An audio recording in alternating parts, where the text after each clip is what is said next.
আপনারা দেখছেন SSP clips. সঙ্গে সঙ্গীতা পডকাস্টের বিশেষ কিছু মুহূর্তের ঝলক দেখে নিন। দ্বিতীয় জ্যোতির্লিঙ্গ প্রসঙ্গে যাই।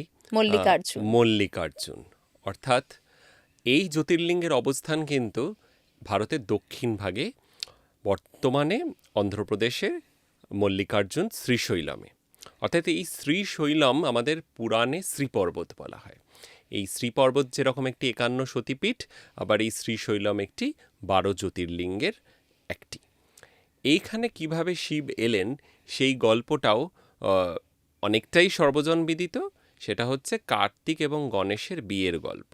অর্থাৎ কিনা শিবের এবং পার্বতীর দুই সন্তান কার্তিক এবং গণেশ যখন বড় হয়েছে, তখন তাদের মধ্যে কার আগে বিয়ে দেওয়া হবে এই নিয়ে একটা দ্বিমত দেখা গেলে তখন তাদেরকে বলা হলো যে তোমাদের মধ্যে যে আগে পৃথিবী প্রদক্ষিণ করে ফিরে আসতে পারবে তারই আগে বিয়ে দেওয়া হবে।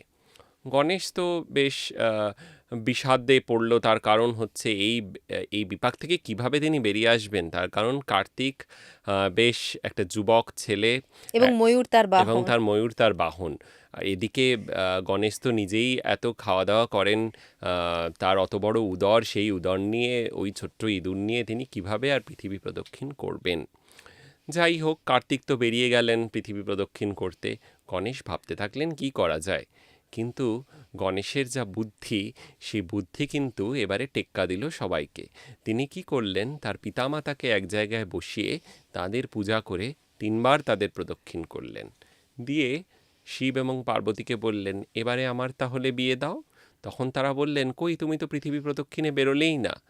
তখন গণেশ পিতা এবং মাতাকে মনে করিয়ে দিলেন বেদের কথা, যেখানে লেখা আছে পিতা মাতার পূজা অন্তে তাঁদের প্রদক্ষিণ করলে পৃথিবী প্রদক্ষিণের ফল পাওয়া যায়।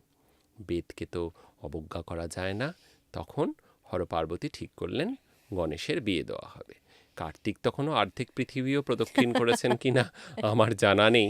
তার কারণ হচ্ছে তাদের নাকি গণেশের যে 2 স্ত্রী ঋদ্ধি এবং সিদ্ধি, তাদের সঙ্গে বিবাহের পর তার 2 সন্তানেরও যখন জন্ম হয়ে গিয়েছে, তখন কার্তিক নাকি ফিরে এসছে।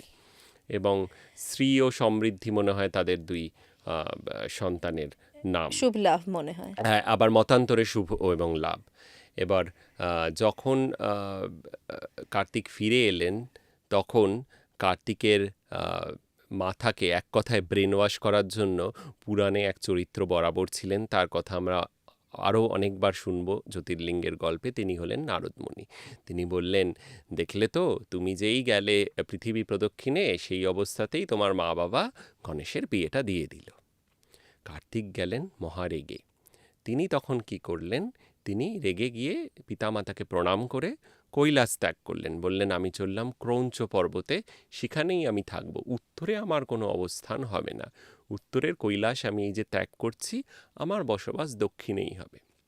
এই কারণে আপনি দেখবেন দক্ষিণ ভারতে কিন্তু কার্তিকের মন্দির বা হ্যাঁ, মুরুগানের মুরুগান। মন্দির অনেক বেশি, এবং ওখানে মুরুগানের যে গুরুত্ব, সেটা কিন্তু শিব বিষ্ণুর চেয়ে কোনো অংশে কম নয়। অথচ সবখানে তাই, মানে ওনারা মানে মুরুগান বলতে অজ্ঞান। একদম মেন একদম দেবতা ওনাদের মুরুগান। একদম একদম। এবার কার্তিক এই যে ক্রৌঞ্চ পর্বতে গিয়ে থাকলেন, এই ক্রৌঞ্চ পর্বতটি মতান্তরে শ্রীপর্বত বা শ্রীশৈলম।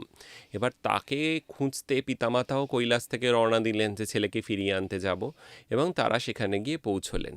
পৌঁছানোর পর ছেলেকে অনেক বোঝানোর পরও ছেলে যখন রাজি হচ্ছে না কৈলাসে যেতে, তখন শিব বললেন যে আমি এখানে তাহলে একটি জ্যোতির্লিঙ্গ হিসেবে থেকে যাব, এবং শক্তিও এখানে একটি থেকে যাবে আরেকটি নাম নিয়ে। তার নামের মাহাত্ম্যে আমি আসছি, কিন্তু এই যে শিব জ্যোতির্লিঙ্গ হিসেবে থেকে গেলেন, এনার নামই হচ্ছেন মল্লিকার্জুন। এবং শক্তি যে এখানে থেকে গেলেন, শক্তির নাম হচ্ছে এখানে ভ্রামরী বা ভ্রমরাম্বা। অম্বা অর্থাৎ এখানে আম্মা বলা হয় আর কি। দক্ষিণ ভারতে যে নারীকে বা মাকে আম্মা বলা হয়, এখানে ভ্রমরাম্বা।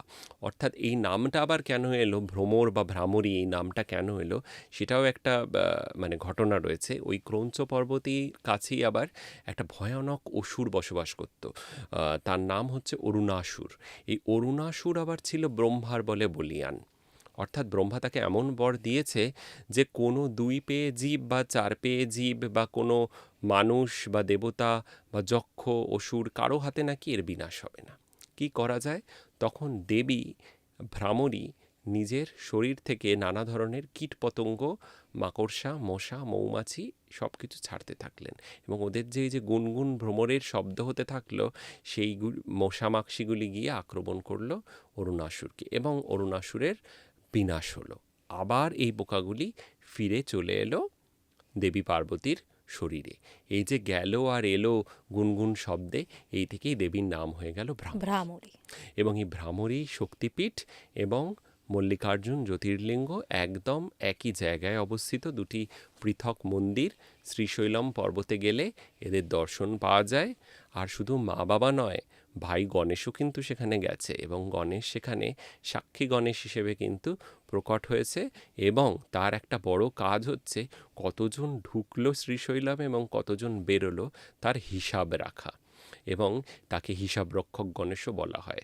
এখানে বলতে গেলে প্রত্যেকটা জ্যোতির্লিঙ্গরই যেরকম একজন, যেরকম কাশীর কোতোয়াল, তেমনি মল্লিকার্জুনের কিন্তু, হ্যাঁ, কাশীর কোতোয়াল যেরকম কালভৈরব, সেরকম এই মল্লিকার্জুন জ্যোতির্লিঙ্গরও কিন্তু রক্ষক কিন্তু সাক্ষী গণেশ।